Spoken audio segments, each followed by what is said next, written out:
मैं सौरभ आप सबों के बीच फिर से एक बार आ चुका हूँ। जैसे कि मैंने उस दिन आप लोगों को 4 क्वेश्चन बेसिक के बताए थे, उसी तरह मैं आज आपके बीच डिविजिटी रूल लाया हूँ, विभाज्यता के नियम। तो विभाज्यता का नियम तो आज मैं पूरा नहीं ख़त्म करूँगा, आप लोगों को 3 दिन में ये पूरी वीडियो मिल जाएगी। तो आज हम लोग पढ़ेंगे 0 से लेके 4 तक का डिविजिटी रूल, और उसमें आप लोगों को बहुत सारे एग्जाम्पल भी कराएंगे हम। और आप इतनी गहराई तक इस डिविजिटी रूल के बारे में सोच भी नहीं पाएंगे कि इतना भी गहरा हो सकता है इसके अंदर। चलिए आज हम लोग बहुत ही बेसिक से सीखते हैं। पहले हम लोग 0 की बात करते हैं। 0 तो 0 की डिविजिटी रूल क्या हो सकती है? देखिए, 0 एक ऐसा नंबर है, मैं बोलते जाता हूँ, आप लोग अगर लिखना चाहेंगे तो लिख लीजिएगा। 0 एक ऐसा नंबर है,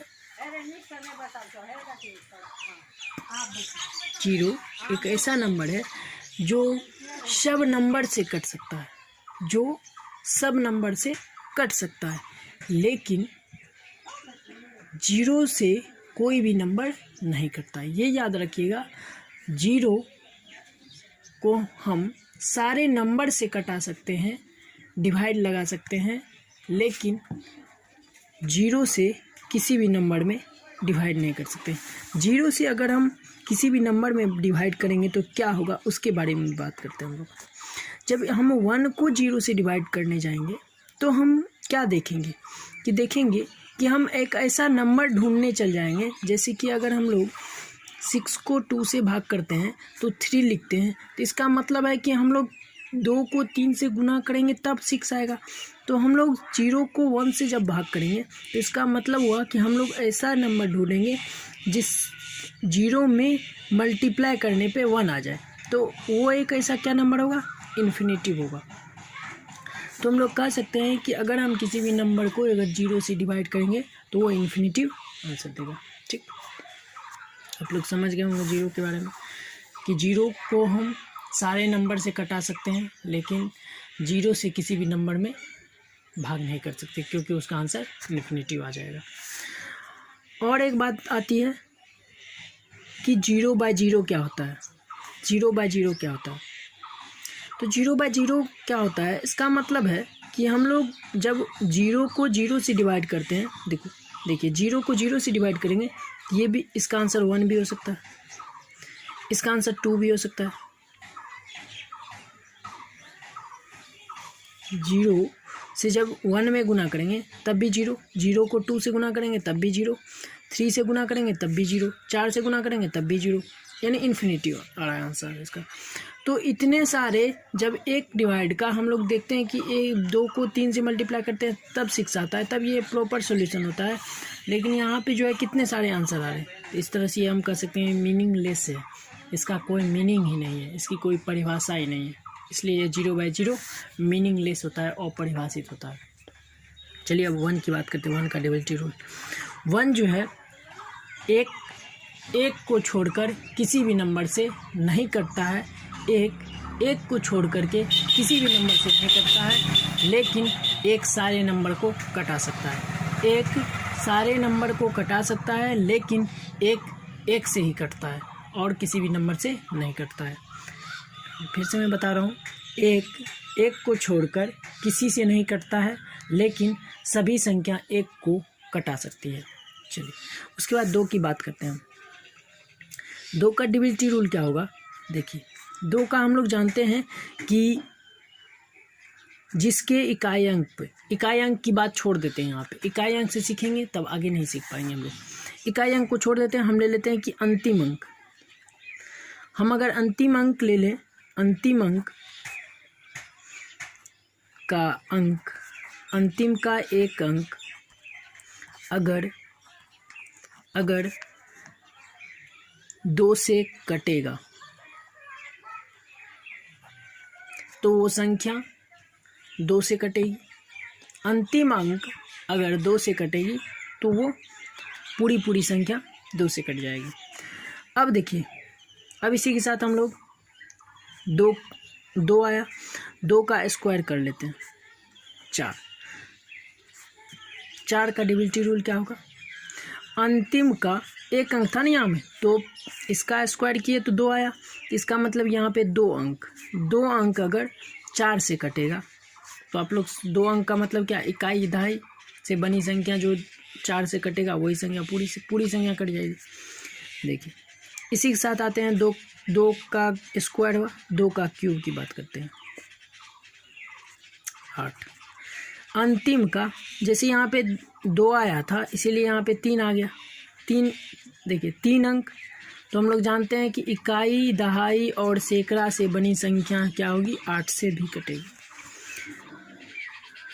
2 पे पावर 4 रखते हैं। 16 का डिविजिबिलिटी रूल पता भी नहीं हो आपका, और 16 का डिविजिबिलिटी रूल आपको नहीं पता होगा, मुझे ये लग रहा है। देखिए 16 का डिविजिबिलिटी रूल, जिसके इकाई अंक इकाई दहाई सैकड़ा हजार, चारों संख्या अगर कट रही है, 4 संख्या से बनी संख्या 16 से कट रहा है तो वो संख्या क्या होगी, 16 से कटेगी। उसके बाद 2 पे पावर 5 32। इससे ज़्यादा आपको ज़रूरत नहीं पड़ेगी, और ज़रूरत पड़ेगी तो आप कर सकते हैं।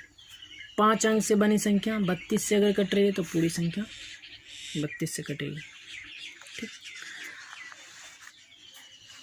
अब देखिए अब फिर से मैं समझा देता हूँ। 2 का क्या हुआ, अंतिम का एक अंक अगर 2 से कटेगा तो वो पूरी संख्या 2 से कटेगी। अब अंतिम का अंक कौन कौन 2 से कटता है, 0 2 4 6 8 10 0 4 6 8। तो ये संख्या क्या होती है, 0 से कटती है, 2 से कटती है, 2 से कटती है। तो 4 से कटने का नियम हम लोग क्या जानेंगे कि अंतिम का 2 अंक कौन, इकाई दहाई अगर कट रहा है तो 4 से पूरी संख्या कट जाएगी। 3 का क्या हुआ कि इकाई दहाई सैकड़ा अगर कट रहा है तो 3 अंक ले लेंगे। तो इकाई दहाई सैकड़ा हमको वहाँ पे याद रखने की जरूरत नहीं होगी, सिर्फ हम अंक को याद रखेंगे, समझ जाएंगे। 4 का हम लोग 16 का भी डिविजिबिलिटी रूल समझ गए कि अंतिम से अगर 4 अंक से बनी संख्या 16 से कट रही है तो कह देंगे कि वो संख्या कट रही है। अब 32 से देखिए, अब देखिए 32 की आप सोचे होंगे 32 का क्या काम है। मान लेते हैं कि यहाँ पे 324 है, यहाँ पे 5 गो 0 है, 5 गो 0 है। कह दे कि जो है 32 से कटेगा कैसे, तो 5 गो 0 है तो 0 देखिए 0 32 से कटेगा कि नहीं। तो हम लोग कह सकते हैं कि ये संख्या जो है 32 से कट जाएगी, ये संख्या 32 से कट जाएगी। और अब मान लीजिए आप कहेंगे कि छोटा नंबर कटेगा कि नहीं 32 से, वो तो कटे ना है, हम एक प्रॉपर डिविजिबिलिटी रूल बता रहे हैं कि ये संख्या कटेगा। अब चलिए हम लोग 2 का पता चल गया, 4 का पता चल गया, 8 का, 16 का और 32 का हम लोग देखेंगे। अब देखिए हम लोग चलते हैं 3 का डिविजिबिलिटी रूल और 9 का एक ही साथ देखते हैं, हम लोग जानते हैं। देखिए कोई नंबर 2 नंबर है एक्स वाई है, इसको कैसे लिखेंगे, एक्स वाई है तो एक्स को क्या लिखते हैं हम लोग 10x, एक्स को हम लोग 10x लिखते हैं, और वाई को अगर किसी भी मान लेते हैं कि यहाँ पे 32 है, 32 को क्या लिख सकते हैं 3 गुने 10 30 प्लस 2 आगे ना 32। तो उसी तरह हमने एक्स वाई को इस तरह से लिखा, फिर देखिए इसको हम लोग क्या लिख सकते हैं, 10 को क्या लिख सकते हैं 9x लिख सकते हैं, प्लस एक्स वाई लिख सकते हैं, तो यहाँ से देखिए ये नंबर जो है ये नंबर 3 से भी कट रहा है और 9 से भी कट रहा है, 3 से भी कट रहा है 9 से भी कट रहा है। तो इसका मतलब हुआ कि अब कौन बचा, यही ना x और x प्लस वाई। तो x प्लस वाई क्या हो गया, सम ऑफ डिजिट हो गया। देखिए यहाँ से समझिए बात को, 3 और 9 का डिविजिबिलिटी रूल कैसे निकला, हम बेसिक बता रहे हैं कि ये आया कैसे x जो है 3 और 9 का डिविजिबिलिटी रूल। देखिए यहाँ पे एक्स वाई, अब बचा क्या 3 9, ये डिविजिबिलिटी रूल जब बना होगा तो इसी से लेके क्या बच गया अब x प्लस वाई, मतलब अंक सम ऑफ डिजिट आ गया ना, सम ऑफ डिजिट। बात को समझिएगा कि मैं ये बताना चाह रहा हूँ डिविजिबिलिटी रूल आया कैसे, ये 3 और 9 का डिविजिबिलिटी रूल बना कैसे एक्चुअल में। तो एक्स प्लस वाई बच गया ना, तो इसको कहते हैं सम ऑफ डिजिट। तो हम ऐसा कह सकते हैं कि 3 की डिविजिबिलिटी रूल क्या होगी कि कोई भी अंक संख्या है तो उसके अंक को हम ऐड कर लेंगे, और 3 से अगर वो कट रही है तो पूरी संख्या कट रही है, 9 का भी सेम होगा। अब बात करते हैं कि किसी भी नंबर का निकालेंगे कैसे एक्चुअल में। देखिए आप लोग 8 7 7 5 3 2 है। मान लेते हैं कि इसको 9 से कटाना होगा। तो देखिए इसमें क्या कीजिए, 7 2 को काटिए, 9 हो गया, 7 2 9, 6 3 9 पुर गया, 8 7 15 नहीं। इसका मतलब क्या हो गया, ये 9 से नहीं कट रहा है। अगर इस अब हम जब रिमाइंडर थ्योरम पढ़ाएंगे, रिमाइंडर थ्योरम में बताने लगे तब आपको जो है भाग करना भी नहीं पड़ेगा और रिमाइंडर निकल जाएगा। ठीक, अब मान लीजिए 3 2 6 5। अब आप क्या कीजिए, 3 से कटाना हो तो आप अंक को जोड़ के मत रखिए, जोड़ के सब नंबर को एक साथ मत जोड़िए। 3 को जोड़े, 3 से 3 कट गया, हो गया काम खत्म। 6 से कट रहा है, 6 कट गया, काम खत्म। 5 2 7 बच गया, मतलब एक बच रहा है शेष, तो इसका मतलब है कि ये 3 से नहीं कटेगा। मान लेते हैं 7 2 9 है, 3 से कटाना, 9 से कटाना हो, 9 से 9 कट गया, 7 2 9, 9 से 9 कट गया, मतलब ये 729 9 से कट रहा है। बात आप समझ गए होंगे। तो आज यहीं तक रखते हैं। अगले दिन जब हम पढ़ाएंगे कि आगे का रूल पढ़ाएंगे, क्या 5 का डिविजिबिलिटी रूल, 6 का, 7 का क्या होगा, फिर पढ़ेंगे हम लोग 11 का क्या होगा, फिर 13 का पढ़ेंगे, फिर हम लोग बताएंगे कि 11 13 और 17 का डिविजिबिलिटी रूल कैसे कंबाइन करके हम क्वेश्चन पे अप्लाई कर सकते हैं।